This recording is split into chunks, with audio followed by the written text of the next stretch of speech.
Lamig mga lods.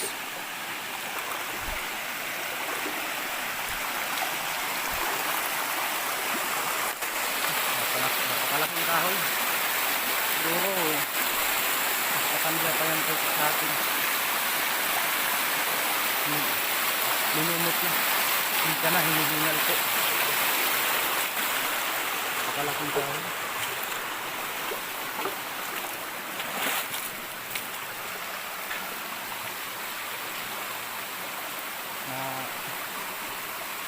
Sa sobrang tagal siguro hindi na kinaya.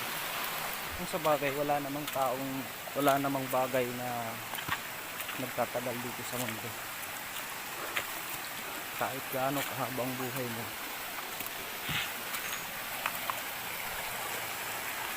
lahat ng hangganan gawin lang natin. Maraming problema na dumaraan, lilipas din yan. At laging iisipin natin sa bawat pagsikat ng araw may pag-asang darating.